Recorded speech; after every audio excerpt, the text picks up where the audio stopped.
es là, agissant dans nos vies, Esprit de Dieu, Esprit de Dieu. Oh, tu es là, tu es là. Les gens, quand tu conduis gentiment, ils pensent qu'ils sont forts. Esprit de Dieu,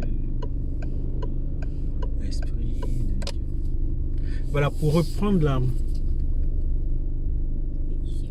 l'auto-parole de tout à l'heure, après la pause, voilà, tantôt je parlais du déconfinement, de l'attitude et le comportement des personnes, le côté spirituel des choses.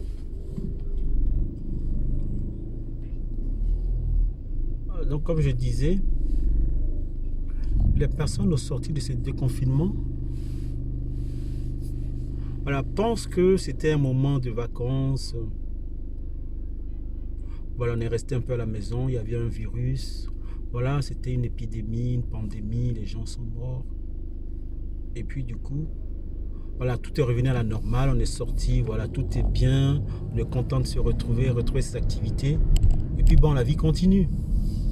Très peu de personnes, très peu, je pense, très peu, ont pris conscience ou sont vraiment réfléchis à ce qui s'est passé. Pour ma part,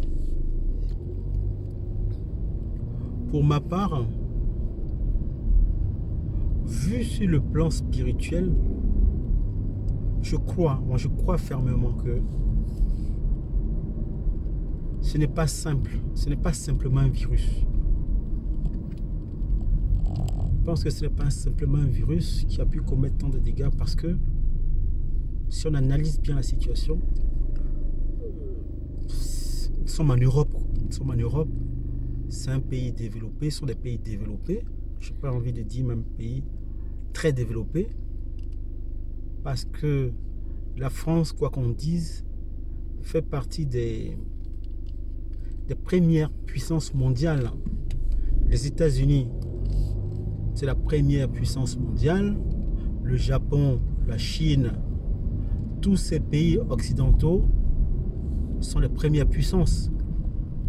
J'ai envie de dire, si c'est aussi bien sur le plan économique, il y a aussi sur le plan de l'armement, sur le plan de la santé, de la recherche.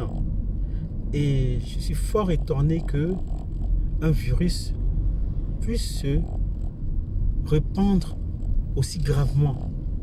Nous sommes en 2020, bientôt 2021, et on parle du 21e siècle. C'est pas possible. C'est pas possible. Techniquement parlant, ce n'est pas possible qu'un virus puisse naître comme ça, puis décimer une bonne partie de la population. Voilà, 2 théories. Ça, c'est ma réflexion personnelle puisque je parle à moi-même. 2 théories.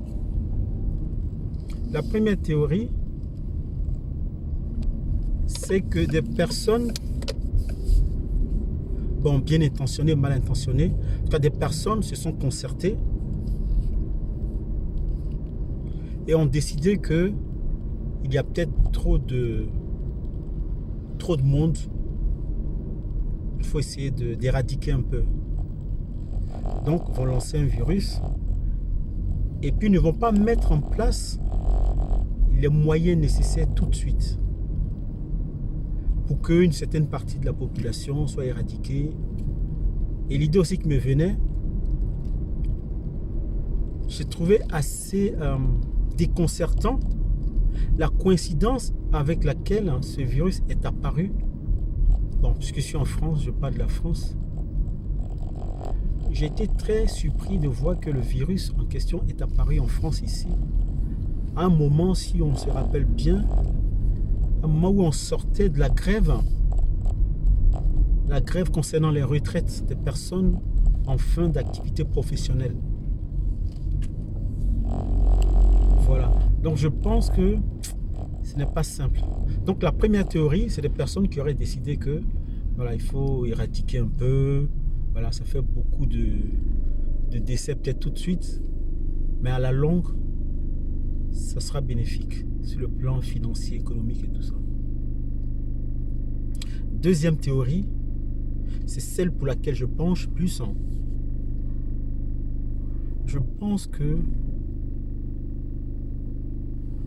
de par tous les pays,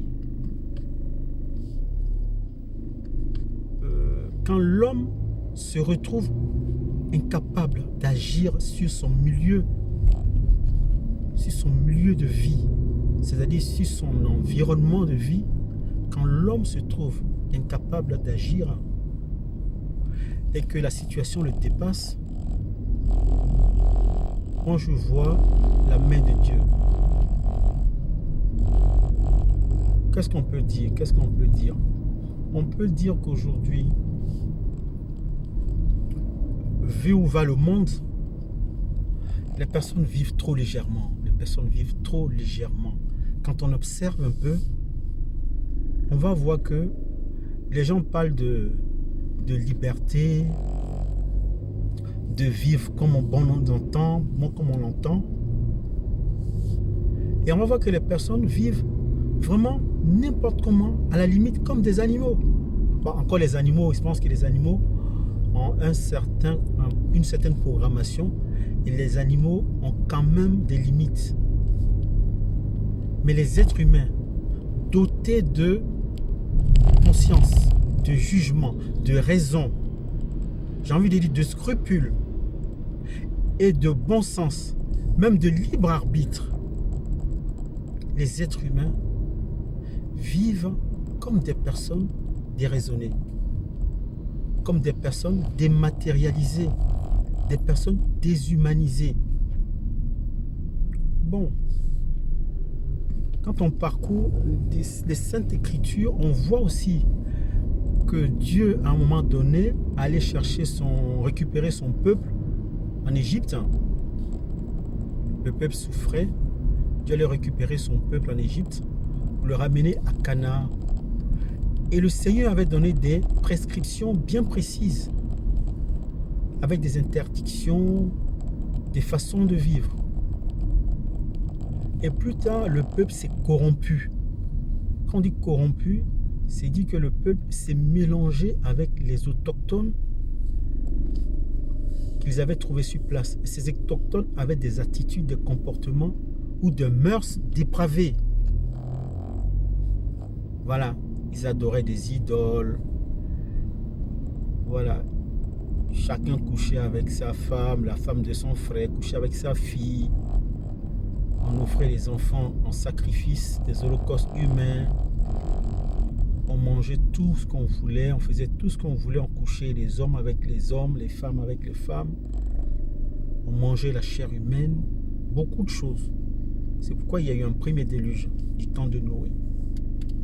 Et tout ça, c'était le Seigneur qui, à un moment donné, puisque quand on lit la Bible, on voit les personnages et les acteurs qui sont en présence. Mais aujourd'hui, on ne voit pas, justement, puisque c'est peut-être dans 100 ans, dans 1000 ans, que des personnes vont écrire et on verra quels sont les acteurs qui étaient en présence de notre ère. Donc Dieu, dans le passé, voilà, quand le péché montait à un certain niveau, qu'est-ce qu'il faisait? Il faisait un peu table rase. On se rappelle de l'épisode de Sodome, de Gomorrhe, où il a envoyé ses anges aller détruire la ville parce que l'abomination était montrée à son comble. Donc moi je pense qu'aujourd'hui, Dieu n'a pas changé. C'est sa même façon de voir. Il a créé un monde et des personnes ont décidé de le choisir.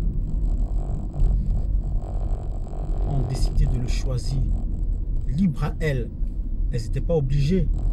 Mais quand on invoque le Seigneur des Seigneurs, le Saint des Saints, voilà, il faut suivre ses prescriptions.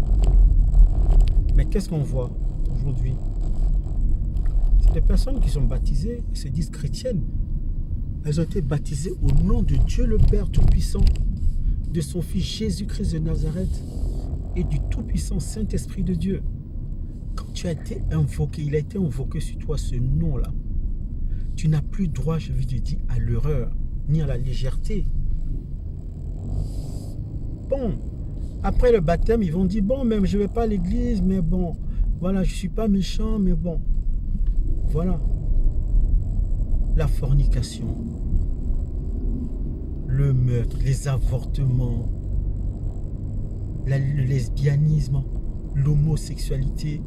Non, je l'aime, donc c'est comme ça, je n'ai pas d'attirance pour tel. Et voilà, tout ce qui se passait dans le temps, voilà, a repris. On voit des personnes qui s'embrassent dans les rues. Maintenant, ça commence à être de moins en moins choquant, des deux hommes qui s'embrassent dans la rue. Bon, ce n'est plus choquant. Des personnes qui se marient à la mairie, deux hommes, deux femmes, ce n'est plus choquant. Mais j'ai envie de dire, c'est Sodome, Gomorrhe bis. Hein. Alors donc, généralement, ces personnes, elles oublient qu'elles ont été baptisées ou bien elles ont invoqué le nom du Saint des Saints. Résultat, je pense que le péché était tellement monté à un moment bien précis que le Seigneur a décidé de faire table rase. Que le Seigneur me pardonne si je dis des choses fausses, si je me trompe. Je demande pardon déjà. Mais c'est ma pensée à moi-même. Et je parle à moi. Donc comme je disais, le péché étant monté, le Seigneur fait table rase. Ça, c'est la deuxième théorie que j'ai. Et donc, dans cette théorie-là, on voit que quand le Seigneur a commencé à balayer, tout le monde a pris peur. Du coup, les êtres humains, soi-disant les puissances du monde, se sentant incapables de quoi que ce soit, ont réagi selon la norme que lors d'une épidémie, il faut se mettre en quarantaine. Et cette quarantaine passait par tout le monde s'enfermer, prendre des mesures de sécurité et de précaution. Mais pendant ce temps, si ce n'était pas un coup, si c'était un coup monté, bon, peut-être. Mais si ce n'était pas un coup monté, on allait voir beaucoup de choses se passer plus facilement. Mais vu le nombre de morts, et même des personnes, même des députés, des ministres, des docteurs, certaines personnes sont décédées. On ne va pas dire qu'ils vont s'amuser pour mourir comme ça. On aurait dit cela aurait ciblé simplement les personnes, les moyennes de la population, les populations moyennes ou pauvres. Mais là, ça a touché à toutes les couches sociales. Moi, personnellement, je vois la main de Dieu. Alors, l'être humain se sentant incapable, il va se cacher. Et l'économie, voilà, vous voyez, l'économie a dû baisser. Je pense que si c'était un coup monté, ils n'auraient pas risqué autant. Maintenant, pendant cette retraite, cette quarantaine, donc, on était tous à la maison, inconsciemment, involontairement, ou parfois volontairement ou consciemment, des personnes se sont réveillées. Quoique maladroitement ou adroitement, les personnes ont, d'une façon ou d'une autre, prié. Même celles qui ne priaient pas étaient dans une situation de confusion, de regret ou d'angoisse. Et je pense que même ceux qui ne priaient pas ou ceux qui n'avaient pas de croyance, à un moment donné, ont quand même espéré que ce ne soit pas la fin des choses de tout. Et ceux qui savaient qu'elles étaient chrétiennes ou croyantes. Je fais pause une minute. Ok, je reprends donc. Et donc je disais que ces personnes-là ont de façon inconsciente prié ou fait repentance. Et le Seigneur a entendu. Comme toutefois, par le passé, quand le peuple se corrompait, que le Seigneur châtiait, Le peuple reprenait conscience. Le peuple priait. Le peuple demandait pardon à Dieu. Dieu retirait son châtiment. Et tout repartait. C'était pas forcément que... Bon, ça c'est encore ma pensée. Je pense pas que... Il faudrait que 100% de la population prie Dieu. Parce que c'était le cas, Dieu n'allait pas lâcher. Si on se souvient bien de l'épisode où le Seigneur allait à Sodome et Gomorrhe pour aller tout raser, voilà. Nous avons vu que le patriarche Abraham avait intercédé pour dire que est-ce que s'il n'y a que 10 justes, après la négociation, est-ce que pour 10 justes, le Seigneur allait tout raser? Il a dit non, s'il y a 10 justes, alors qu'on sait qu'il y avait au moins 100 000 personnes dans cette ville, il a dit s'il n'y a que 10 justes, je ne vais pas raser. Donc pour dire que peut-être tout le monde était confiné, beaucoup de personnes ont prié, peut-être plus. Il y a peut-être plus qui n'ont pas prié que ceux qui ont prié. Mais du moment où il y a eu quelques-uns ou certains de bonne foi, avec de vrais regrets, des pleurs et vraiment la vraie supplication, je pense que Dieu a entendu. Dieu a entendu les pleurs sincères, même si c'est pour une seule personne, pour toute la multitude. Je pense que Dieu l'a fait. Parce que le prophète Daniel l'a fait. Il l'a fait pour le peuple. Pour son peuple, il l'a fait. Lui seul, il a prié que le Seigneur permette que toute la multitude retourne en Israël.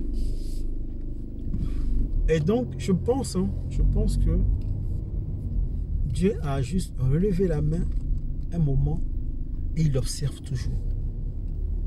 C'est dommage que, voilà, on n'a pas pris conscience de cet aspect-là. Et moi, je penche plus pour la deuxième théorie, la main de Dieu. Parce que je pense qu'il n'y a pas de hasard. Et c'est dommage que beaucoup, surtout les chrétiens, n'ont pas cette conscience-là que c'est à cause du péché de la multitude que toutes ces choses peuvent arriver. Quand le Seigneur y châtie, bon, il épargne quelques-uns, c'est sûr, mais les règles qui changent, tout le monde en pâtit. Alors, un chrétien va dire, bon, moi, je ne suis pas pécheur, je ne pêche pas, je prie, je vis ma vie, tout ça et tout ceci. Mais laisse-moi dire peut-être que si chacun se limite à lui-même, si chacun se limite à lui-même, à sa propre lanterne, ce qui va se passer, le pays va se souiller et Dieu va châtier le pays. Et quand Dieu châtie le pays où tu te tiens va prendre un coup. Du coup, toi, chrétien, tu prendras aussi un coup. On a vu quand, du temps du prophète Jérémie, quand Nabuchodonosor devait venir occuper le pays, le Seigneur, il avait donné des avertissements. Personne n'a accepté. Mais quand il est venu, le roi chaldéen, on a dit même toutes les personnes ont subi. Toutes les personnes ont subi. Même ceux qui étaient peut-être justes ont trouvé après que ils étaient dirigés par un autre chef. Et tous ceux peut-être qui ne péchaient pas, qui ont été envoyés en exil, vous avez perdu votre lieu de vie. Vous avez perdu vos habitudes. Vous êtes partis ailleurs, aller vivre avec des étrangers, leurs mœurs, pour leur pousser après à prendre vraiment conscience et vraiment à prendre Dieu au sérieux. Voilà, donc je pense que ici on va arrêter cette vidéo pour aujourd'hui. On fera une autre encore la prochaine fois. Que Dieu nous bénisse.